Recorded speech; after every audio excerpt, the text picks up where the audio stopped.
Friend request accept করার ঠিক 3 মিনিটের মাথায় আমি মাইশা নামের মেয়েটাকে মেসেজ দিলাম। হাই, তোমার হানিমুনে কোথায় যাওয়ার ইচ্ছা? সুইজারল্যান্ড নাকি ব্যাংকক? হোয়াট? এইসব কি বলতেছেন? আচ্ছা বাদ দাও, এটা বলো, তুমি ফার্স্ট বেবি ছেলে চাও নাকি মেয়ে? এক্সকিউজ মি, কে আপনি? হু আর ইউ? আর আমার কাছে কি চান বলুন তো? খুব simple, I love you. Do you love me? হাসাইলেন? পাগল নাকি? আমি আপনাকে চিনি না পর্যন্ত। ইভেন ফেসবুকে ফ্রেন্ড হইলাম এই মাত্র, আর সাথে সাথেই প্রপোজ? তো কি ভাবছিলা, অন্য ছেলেদের মতো প্রথমে ফ্রেন্ড হব, কয়েকদিন চ্যাটিং, এরপর নাম্বার চাইব, তার আরও কয়েকদিন পর দেখা করতে চাইব, তোমাকে হাসাবো, সারপ্রাইজ দিব, নানান পদ্ধতিতে তোমাকে ইমপ্রেস করার ট্রাই করব, আমাদের সারা দিন সারা রাত কথা হবে, তারপর গিয়ে আমি তোমাকে প্রপোজ করব, তাই তো? ও hello. No no no no no, তুমি আগে আমার কথা শোনো। এইসব দীর্ঘমেয়াদী কার্য প্রক্রিয়া কি হবে ভেবে দেখেছ? প্রচুর মেগাবাইট নষ্ট হবে, ফোনের অসংখ্য ব্যালেন্স জলে যাবে, ধারণার বাইরে টাইম ওয়েস্ট হবে, আমি ঠিকমতো লেখাপড়া করতে পারবো না, বাড়ির কাজ করতে পারবো না, সব মিলিয়ে আমি তোমাকে পটানোর চক্করে কয়েকটা বছর পিছিয়ে যাব। তাই বলতেছি, রাজি যখন হবেই তখন শুধু শুধু এত ঝামেলা করে কি লাভ? ব্যাপারটা জাস্ট কয়েকদিন আগে আর পরে ছাড়া কিছুই না। তো এখনই তুমি হ্যাঁ বলে দিলে আমাদের দুজনের জন্যই মঙ্গল, রাইট? একদম রং। আপনি নিজেকে কি ভাবেন বলুন তো? ফিল্মের হিরো? মেয়েদের পটানো এতই সোজা? আই থিঙ্ক আপনার একজন সাইকোলজিস্টের সাথে কনসাল্ট করা উচিত। কি হলো? আমার কথা শুনে হাসি পেল। কি ভাবছো, তোমার এতক্ষণ যা যা বললাম এভাবেই চিন্তা ভাবনা করা একজন টিপিক্যাল ছেলে? আরে ইয়ার, আমি জাস্ট ক্রেডিং। অ্যাকচুয়ালি আমি তো ফেসবুক রিলেশনে বিশ্বাস করি না। সিরিয়াসলি? তাছাড়া আবার কি? আচ্ছা চলো তোমাকে বোঝাই। দেখো, ফেসবুকে ছেলে মেয়েদের ভেতর যেটা হয় সেটাকে লাভ বলে না, সেটা জাস্ট ক্রাশ, সাময়িক অ্যাট্রাকশন, ইউনো। কয়েকদিন সারা দিন রাত পাগলের মতো চ্যাটিং করার পর যে কোনো একজন আরেকজনের প্রতি দুর্বল হয়ে পড়বে, আর ঠিক তখনই যে উইক হবে তার উপর থেকে তার বিপরীত জনের অ্যাট্রাকশন চলে যাবে। সেটা হতে পারে ছেলেটা বা মেয়েটা, কিন্তু সূত্র একই। তার তখন ফ্রেন্ড লিস্টে অন্য একজনের সাথে চ্যাট করতে বেশি ইন্টারেস্টিং লাগবে। ফলাফল ঝগড়া এবং ব্লক, তারপর পুনরায় অন্য কারোর ওপর ক্রাশ, ঘটানো সমাপ্ত। বিলিভ মি, নিউটনের সূত্র ভুল হলেও ফেসবুকের এই রিলেশনশিপ সূত্র কখনোই ভুল হবে না। ওয়াও, ভালো বলেছেন তো। আপনার লজিক অনেক clear. Because I am a clear boy, I mean নিয়মিত ক্লিয়ার শ্যাম্পু ইউজ করে, নাথিং টু হাইড। আপনার sense of humour too good. আমার সেন্স অফ ফ্রেন্ডশিপও কিন্তু আরো বেশি গুড, ফ্রেন্ড। ওকে। এই মাইশা, তুমি জানো তোমার ভাগ্য কত খারাপ? আজ থেকে অনেক অনেক বছর আগে তোমার জন্ম হলে কি হতো জানো? তোমার জন্মদিনের শুভেচ্ছা জানাতে একটা উপন্যাস লিখে ফেলতো। William Shakespeare, Leonardo da Vinci তোমাকে মডেল করে আঁকতো। তার জগৎ বিখ্যাত পোর্ট্রেট নাম দিত মালিহাসা। এই রাতেই রবীন্দ্রনাথ আর রবার্ট ফার্স্ট লিখত তাদের সেরা পংক্তিগুলো, শুধুমাত্র তোমার বার্থডে উইশ করার জন্য। সম্রাট আকবর তোমাকে গিফট করত তার স্বপ্নের মূল্যবান Kohinoor. Einstein theory of relativity ভুলে গেলেও ভুলতো না তোমার জন্মদিনের কথা।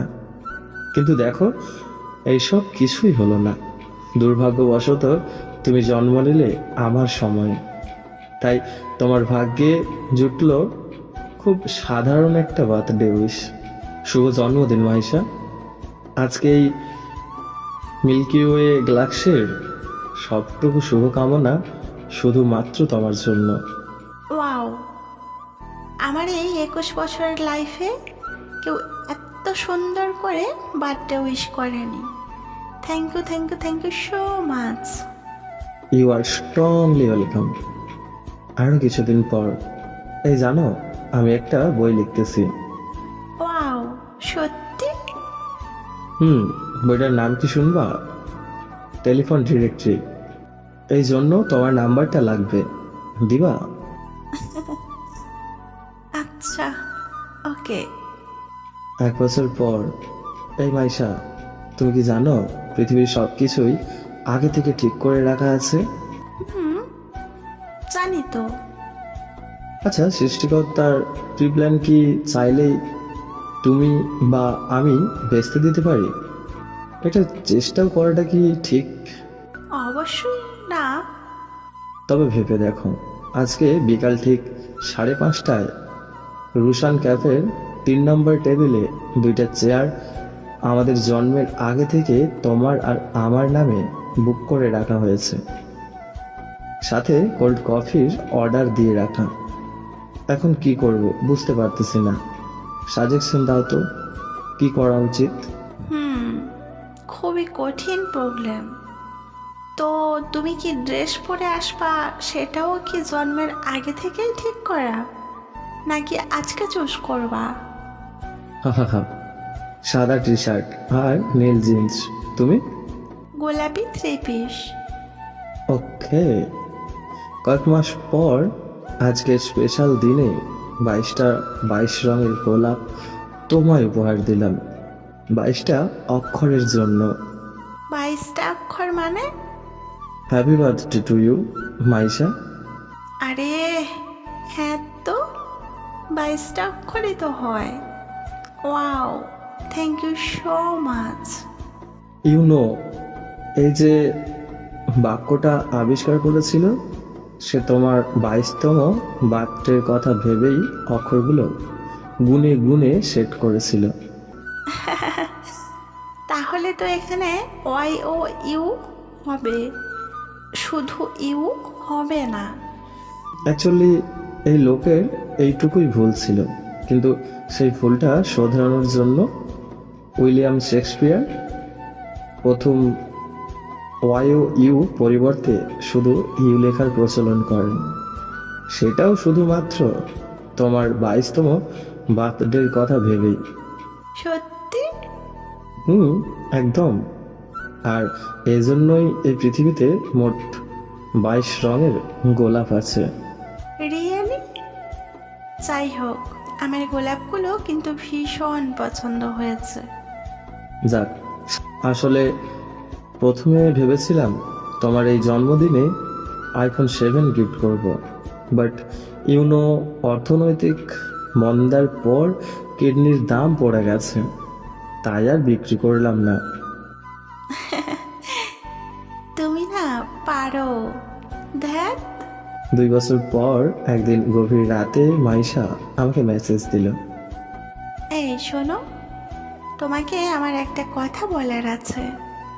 কি কথা? বুঝতেছি না কিভাবে বলবো। আরে দূর, বলে ফেলো তো। অ্যাকচুয়ালি তোমাকে আমার ভালোই লাগে। I love you. কি হলো, আসো কেন? তোমার কথা শেষ হলে এবার আমি বলি। হ্যাঁ বলো। লিসন, তোমার 2 বছর আগের কথা মনে আছে? আমি একদম প্রথমে তোমাকে কি বলেছিলাম? মনে থাকলে তো ভালোই, আর না থাকলেও সমস্যা নেই। এখন নতুন কিছু শোনো। এই গত 2 বছরে সারা দিন রাত তোমার সাথে চ্যাট করেছি আমি।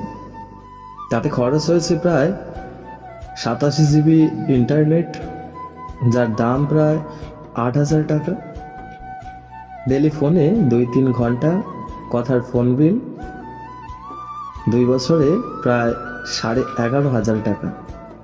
রেস্টুরেন্টের বিল, গিফট মিলিয়ে 15,000 টাকা। ভেবে দেখো, আমি একজন বেকার ছেলে, এত টাকা কোথায় পেয়েছি? বাপের পকেট অথবা মায়ের পার্স, যার জন্য এখন উনাদের চোখে আমি আর ভালো ছেলে নেই। আমার বাবার বেতন তো তুমি জানোই, হিসেবের বাইরে জাস্ট 10,000 টাকা ছিল না বলেই ভাইয়ের কম্পিউটার ক্লাসে ভর্তি হতে পারেনি। তার ভবিষ্যৎ কি হবে আল্লাহই জানেন। আচ্ছা, টাকা পয়সা ছাড়ো, তোমাকে পটানোর পেছনে ডেলি এত টাইম দিতে গিয়ে আমি ঠিকমতো লেখাপড়া করতে পারিনি। আমার 2টা সেমিস্টার গ্যাপ গেছে। অন্যগুলার সিজিপিএ খুবই উইক। ভবিষ্যতে কি করব কোনো নিশ্চয়তা নেই। সেই টেনশনে আব্বুর হার্টে প্রবলেম দেখা দিয়েছে। আম্মুর হাই প্রেশার। গত 3 ঈদে আব্বু আম্মু কেউ নতুন কাপড় নেয়নি। আমি তোমাকে 2টা ড্রেস গিফট করেছি, যার এক একটার দাম আব্বুর 1 মাসের ঔষধ হয়। মনে আছে গত বার্থডেতে আমি রাত 12টায় তোমার বাসার সামনে এসেছিলাম? ওই দিন বাসার কাউকে না জাগিয়ে দরজা খোলা রেখে বেরোনোর পর চোর এসে টিভি, ঘড়ি আর আমুল গয়নাগাটি সব নিয়ে গেছে। নতুন গয়না বানানো হচ্ছে না বলে বোনের বিয়ে দেওয়া হচ্ছে না। আমাদের বাসায় এখন আর আগের মতো আনন্দ নেই। কেউ হাসে না বহুদিন। ফ্রেন্ডদের টাইম দিতে পারেনি বলে ওদের সাথেও সম্পর্ক নষ্ট হয়ে গেছে। আর এইসব হয়েছে শুধুমাত্র তোমার জন্য। তুমি ঠিক 2 বছর আগে আমার প্রপোজালে রাজি না হওয়ার জন্য। মায়েশা, তুমি আমার লাইফটা ধ্বংস করে দিয়ে এখন আসছ ভালোবাসতে। আই হেট ইউ মাইশা, আমি তোমাকে ঘৃণা করি। তুমি প্লিজ আমার সাথে কন্ট্যাক্ট করার কোনো ট্রাই করো না। তোমার সাথে যেই সম্পর্ক ছিল না কেন সব কিছুই breakup. Bye. Moral of the story, প্রেম জিনিসটা হোমিওপ্যাথি ঔষধ, স্লো কাজ করে। সাথে একমাত্র হোমিওপ্যাথি যার সাইড ইফেক্টও আছে। কার্যকারিতা, প্রপোজ করার আগে আপনার ক্রাশকে গল্পটি শোনান, এতপর বাবা মাকে জানিয়ে শুভ কাজটা সেরে ফেলুন। সময়, শ্রম, টাকা সব সেভ হবে। সো বন্ধুরা, আর আমাদের গল্পটা যদি ভালো লাগে আমাদের চ্যানেলটি সাবস্ক্রাইব করে দেবেন। পরবর্তী নেক্সট এইরকম গল্প পাওয়ার জন্য বেল আইকনের অল ঘন্টিটাও বাজিয়ে দেবেন। আর হ্যাঁ, একটা লাইক করে কমেন্টে জানিয়ে যাবেন কেমন লাগলো। আপনাদের একটা কমেন্ট ফেলে আমরা মোটিভ হই নতুন নতুন গল্প বানানোর জন্য। ধন্যবাদ।